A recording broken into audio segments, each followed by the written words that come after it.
te célèbre de tout mon cœur. Je chante ta louange en la présence de Dieu.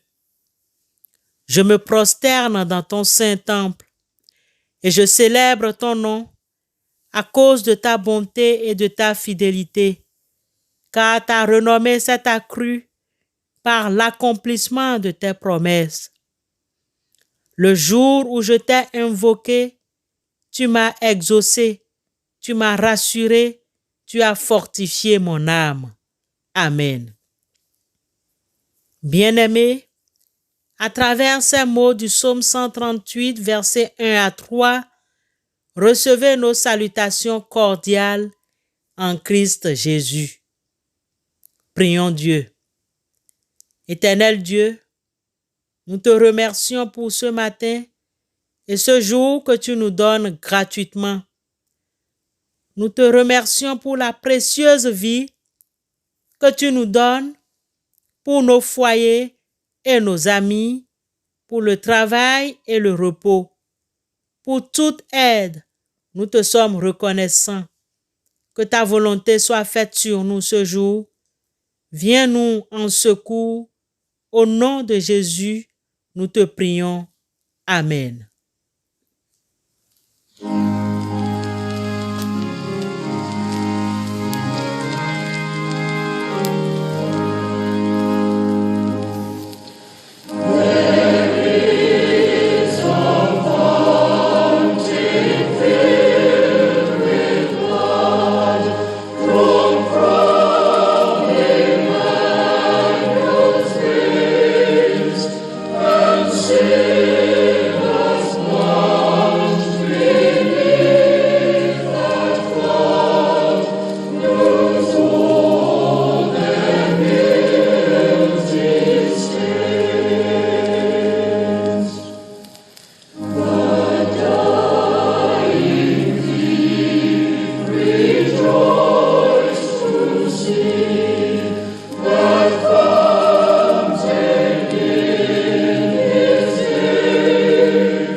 Chers frères et sœurs au bout des ondes, le texte biblique qui fait l'objet de notre enseignement se trouve dans le livre des Proverbes au chapitre 6, versets 16 à 19. Proverbes 6, 16, 19. Il y a 6 choses que est l'Éternel, et même 7 qu'il a en horreur. Les yeux hautains, la langue menteuse, les mains qui répandent le sang innocent, le cœur qui médite des projets iniques, les pieds qui se hâtent de courir au mal, le faux témoin qui dit des mensonges et celui qui excite des querelles entre frères. Bien-aimés, sainte est la parole du Seigneur, que cette parole nous sanctifie. Amen. Bien-aimés, nous voici ce matin au point 6 et 7 des choses que est l'Éternel des armées. Il s'agit du faux témoin qui dit des mensonges et celui qui excite des querelles entre frères. De ce sujet, nous pouvons retenir 3 concepts: témoin, mensonge et querelle. Un témoin est une personne ou objet ou fait qui garantit la vérité d'un événement, d'une parole, d'une action. En d'autres termes, c'est celui ou celle qui peut attester, certifier un événement heureux ou malheureux. S'il en est ainsi, pouvons-nous aisément comprendre pourquoi Dieu n'aime-t-il pas le faux témoin qui profère des mensonges? Le faux témoin n'incarne-t-il pas le mensonge? À quoi servira alors son témoignage? Quel est le but de son mensonge? De même, devons-nous, comme chrétiens, exciter des querelles entre frères? Pour notre enseignement de ce matin, essayons de répondre à ces interrogations pour retenir quelques leçons. Proférer des mensonges et déchaîner des querelles. Qui prend plaisir à ces deux choses mène une existence misérable et rend celle des autres triste. Les personnes qui répandent de fausses rumeurs sur autrui cherchent par le mépris à être considérées comme supérieures en répandant des informations sans en vérifier la véracité. Mais pour le regard attentif, ce genre de conduite n'atteint pas son but. La conjecture est l'outil de travail préféré des commères, si vous me permettez l'expression. Elle déforme la vérité et crée une version différente des faits et des personnes impliquées. Répandre des mensonges et rumeurs peut devenir une addiction très forte, mais le pire, c'est qu'elle est trompeuse, car ceux qui en souffrent peuvent croire qu'ils font bien ou qu'ils ne font rien de mal. Ce mauvais penchant est aussi vieux que le monde. L'une des lois régissant la cohabitation des Israélites disait: tu ne colporteras pas de faux bruits, tu ne prêteras pas la main aux méchants en étant témoin à charge. Exode 23, 1. Suite à des rumeurs, des mariages ont été détruits, des relations amicales brisées, des réputations salies et la crédibilité mise en doute. Veillons sur nos paroles.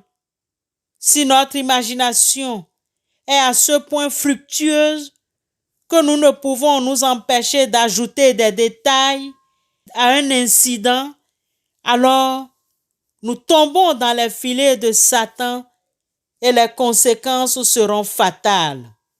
Le faux témoin ne sera pas tenu pour innocent et celui qui profère des mensonges n'échappera pas. Proverbe 19, 5.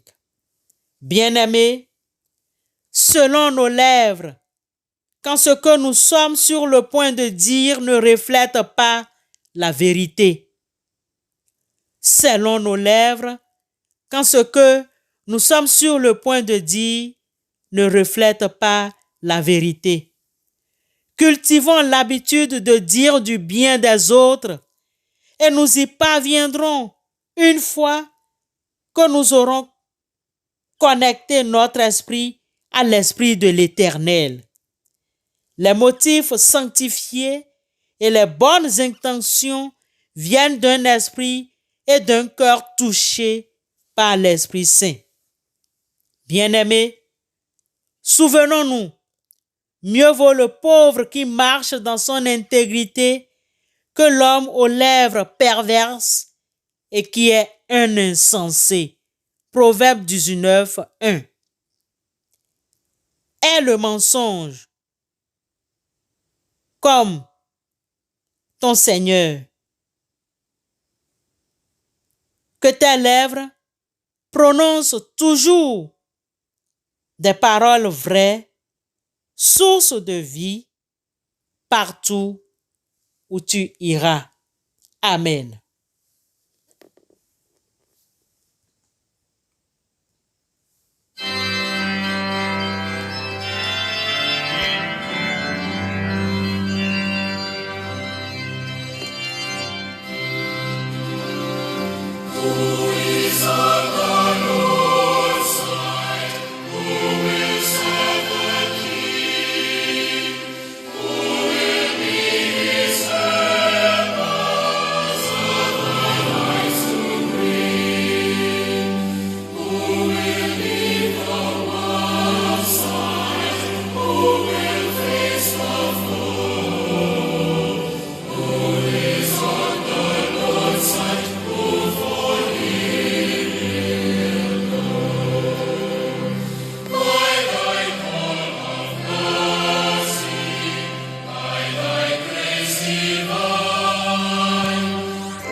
Bien-aimés au bout des ondes, intercédons les uns pour les autres. Prions Dieu. Dieu Tout-Puissant, source de toute sagesse, toi qui connais nos besoins avant que nous les exprimions, toi qui as fait cette promesse dans Ésaïe 64, le verset 24, en disant « Avant qu'ils m'invoquent, je répondrai. Avant qu'ils aient cessé de parler, j'exaucerai. » Exauce-nous ce matin, nous t'en supplions. Tu sais combien, dans nos prières, nous ignorons ce qui nous est vraiment nécessaire. Aie pitié de nous et accorde-nous les grâces que, dans notre indignité, nous n'osons pas implorer et celles que, dans notre aveuglement, nous ne savons pas te demander. Dieu, notre Créateur et notre Père, nous t'implorons pour tous les hommes et femmes, quel que soit leur état ou leur condition. Fais-leur connaître tes voies et à toutes les nations, révèle ton salut. Nous confions enfin à ta grâce toutes les personnes qui passent par l'angoisse, qui sont éprouvées dans leur esprit, leur corps ou leur bien. Viens, console-les et soulage-les. Toi qui connais les besoins de chacun, accorde-nous courage et patience dans l'épreuve et délivre-nous de toutes nos afflictions. Au nom de Jésus-Christ, nous te prions. Amen.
Écoutons les exhortations et recevons la bénédiction de la part du Seigneur.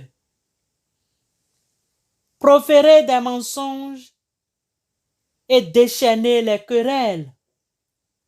Qui prend plaisir à ces deux choses mène une vie misérable et rend celle des autres triste.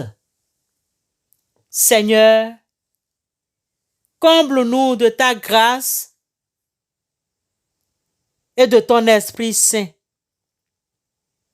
Que ton esprit de lumière nous éclaire, nous vivifie et nous aide à tenir nos langues en bride.